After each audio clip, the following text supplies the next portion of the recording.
Alors, vous savez, les gens vous détesteront et vous traiteront d'arrogant aussitôt que vous choisirez vous-même. Les gens vous détesteront et vous traiteront d'arrogant aussitôt que vous ferez de vous une priorité. Aujourd'hui, on répond au message.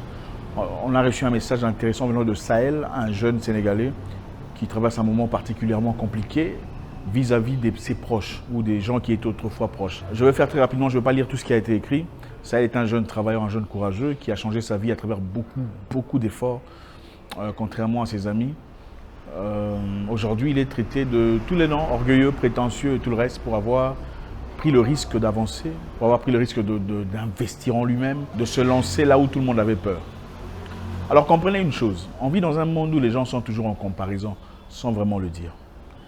Les gens vous traiteront d'arrogant aussitôt que vous ferez de vous une priorité. Les gens vous traiteront d'arrogant aussitôt qu'ils ne pourront plus vous manipuler.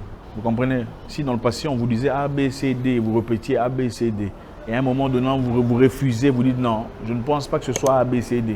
Je pense que c'est C avant de B et B après A ou B avant A. On vous traitera de prétentieux et d'orgueilleux. Soyez prêts, ça fait partie de la vie. Je sais que beaucoup de personnes traversent des moments très similaires. Soyez à l'aise avec vous-même. Numéro 2, les gens vous appelleront arrogant aussitôt que vous refuserez de rabaisser votre standard. Donc dès que vous refusez de vous rabaisser votre standard à un niveau qui n'est pas conforme à ce que vous êtes, on vous traite d'arrogant. C'est-à-dire, on te dit non, mon cher, tu vois, il y a un boulot ici, voilà le salaire qu'on offre. Si tu dis non, moi, ce salaire-là, c'est pas ce que je veux, ce n'est pas ce que j'accepte, on te traite d'arrogant. C'est un prétentieux, il se prend pour qui? Pourquoi? Parce que pour eux, pourquoi est-ce que toi tu dois refuser de faire ce qu'eux ils font? Donc pour eux, c'est-à-dire il doit y avoir une raison négative pour laquelle ils acceptent de faire ce que toi tu refuses de faire. Et pour se justifier, au lieu de se remettre en question en disant peut-être que je devrais me hausser mon standard à moi, ils te traitent toi de mauvais, un arrogant, un prétentieux. Voilà pourquoi vous voyez même parmi les femmes, quand vous êtes abordé par un homme qui est intéressé par vous et vous jugez que l'homme n'est pas à votre niveau, qu'est-ce qu'on dit? Elle est prétentieuse, c'est une arrogante. Ce n'est pas toujours question d'arrogance ou de prétention. Quelquefois, c'est question de standard. Peut-être que tu n'es pas de mon standard. Et ça n'a rien d'arrogant, rien de méchant. Malheureusement, c'est ça la vie. Nous ne sommes pas tous égaux. Nous sommes peut-être égaux devant le Créateur et devant vos parents. Vous êtes le meilleur du monde. Mais en réalité sociale, dans un monde capitaliste, les gens ne sont pas nécessairement égaux. Vous le savez mieux que moi. Voilà pourquoi vous choisissez une personne par rapport à une autre. Donc, on vous traitera d'arrogant aussitôt que vous refuserez de rabaisser votre standard. Ça peut être dans n'importe quoi. Ça pourrait être dans votre société, votre communauté. C'est une communauté insultante, impolie. Quand vous refusez de jouer au jeu de l'impolitesse, on vous traite quoi? Arrogant. C'est un arrogant, il pense qu'il est meilleur que tout le monde. Ce n'est pas que vous pensez que vous êtes meilleur que tout le monde. C'est eux qui réalisent qu'ils sont plus sales que vous. Voilà pourquoi on vous traitera d'arrogant. Numéro 2. Donc, soyez à l'aise avec vous-même. N'acceptez pas des bêtises pour accommoder des gens. Écoutez, vous pouvez avoir un très bon ami, mais vous êtes dans des degrés et des levels qui sont différents. Vous êtes bon ami, mais vous êtes dans des niveaux différents. Ça ne veut pas dire que puisque vous êtes bon ami, tu dois nécessairement accepter ce que lui accepterait. Ce n'est pas ça l'amitié. En amitié, on comprend aussi, bon, j'ai un ami qui est élégant, un peu plus élégant que moi, ou élégante, ou elle a de la classe. Et ce que moi j'accepterais n'est pas nécessairement ce qu'elle accepterait. Un bon ami peut le réaliser. Un bon ami peut te dire, moi, je peux faire ça, toi, non. Avec l'image que tu as, tu ne le fais pas. Ça, c'est de la bonne amitié. Mais quand on commence à te donner l'impression qu'il y a quelque chose qui cloche chez toi, parce que tu refuses de te mêler à un certain groupe de personnes qui ne sont pas nécessairement tes amis, ça devient un problème. Parce qu'en réalité, vous pouvez aussi avoir un ami qui a des amis, mais ces amis ne sont pas nécessairement tes amis. Généralement, on dit l'ami de l'ami est un ami. Ce n'est pas toujours vrai. Pourquoi? Parce que l'ami de l'ami a peut-être une raison spécifique pour laquelle il est ami à ton ami, qu'ils ne peuvent ou qui quelquefois peuvent ne pas être les mêmes raisons pour lesquelles tu es ami à ton ami.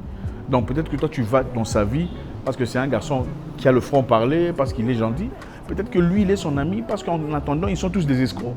On peut être gentil, avoir un franc-parler, être escroc. Ça ne veut pas nécessairement dire que toi aussi, puisque tu as aimé ton ami, a les mêmes valeurs que l'autre personne. Donc gardez votre standard, ok? Encore une fois, quand un homme approche une femme et que la femme n'est pas intéressée, on dit elle est fière dans certains pays.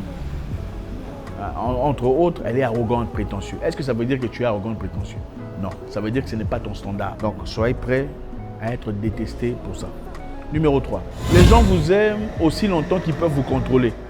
Aussi longtemps qu'on peut te contrôler, on peut te faire dire ce qu'on a envie que tu dises, on t'aime. Tu peux faire n'importe quelle bêtise. Aussi longtemps qu'on peut te dire, ok, tu te tais maintenant. Tu te tais, on est ok avec ça. Tu peux faire n'importe quelle bêtise. Mais aussi longtemps qu'ils peuvent te gérer, te diriger, t'impulser à faire des choses, ils sont ok. Mais à partir du moment où ils perdent leur pouvoir sur toi, c'est-à-dire ils sont incapables de te faire faire ce qu'ils veulent que tu fasses. Arrogant, prétentieux, hautain. Donc, être arrogant en Afrique, ce n'est pas nécessairement la même chose d'être arrogant en Turquie ou en Scandinavie. Ce n'est pas la même chose. La définition de l'arrogance en Afrique, généralement, c'est il ne fait pas la saleté que nous on fait. Alors il est arrogant. Ou on lui demande de prendre un prix qui est petit, il faut être humble. Il refuse ce prix-là, puisqu'il réalise qu'il vaut beaucoup plus que ça. On le traite d'arrogant. Ce n'est pas nécessairement de l'arrogance. Donc soyez calme avec vous-même. Comprenez que dans la course vers le plan d'accomplissement, vous n'irez pas avec tout le monde. Okay? Il y aura des gens qui sont spectateurs et des gens qui ne sont là que pour vous jeter des pierres, vous critiquer, essayant de vous faire tomber. Il y a des gens qui ne foutent rien de leur vie. Et leur objectif, c'est de vous empêcher, vous, d'arriver quelque part. Pourquoi? Sinon, eux paraîtraient très mal si vous réussissiez là où ils ont échoué ou là où ils n'ont même pas osé faire. Donc voilà. Donc mon ami Sahel et toutes ces personnes qui ont posé des questions très similaires, avancer dans la vie requiert beaucoup de choses, beaucoup de force mentale et beaucoup de sérénité. Soyez prêts à perdre des gens. Quand vous commencerez à dire non, je n'ai pas d'argent pour vous aider. Soyez prêts à perdre des gens. Quand vous direz non, en tout cas aujourd'hui je ne pourrai pas aider. C'est clair, ils vont même oublier tout ce que vous avez fait dans le passé. Ils oublieront tout ça. À chaque fois que vous avez donné, à chaque fois que vous avez aidé, prêté main forte, ils vont oublier tout ça. Ils diront, ah lui d'ailleurs, il n'a rien. Ah, ça ne sera plus merci, ça deviendra il n'a rien. Parce que je crois que c'est... Qu'est-ce qu'ils disent? Ah, je pense que ces derniers temps, ça ne va pas. Hein. J'ai l'impression que ces derniers temps, ça ne va pas. Parce que j'ai demandé 2 fois, ils ne donnent pas. Mais ils oublient carrément tout ce que tu as fait. Non, c'est comme ça les gens. Soyez prêts à être durs. Soyez prêts à faire face à la résistance. Toutes les personnes qui vous entourent ne veulent pas nécessairement votre bien. Ça fait partie de la vie. Ne soyez pas renfermés en vous-même, espérant faire plaisir à tout le monde, c'est impossible. Quelquefois, acceptez d'être appelé arrogant, mais ramenez les gens à l'ordre. Ah, ok? Des gens veulent vous traiter n'importe comment.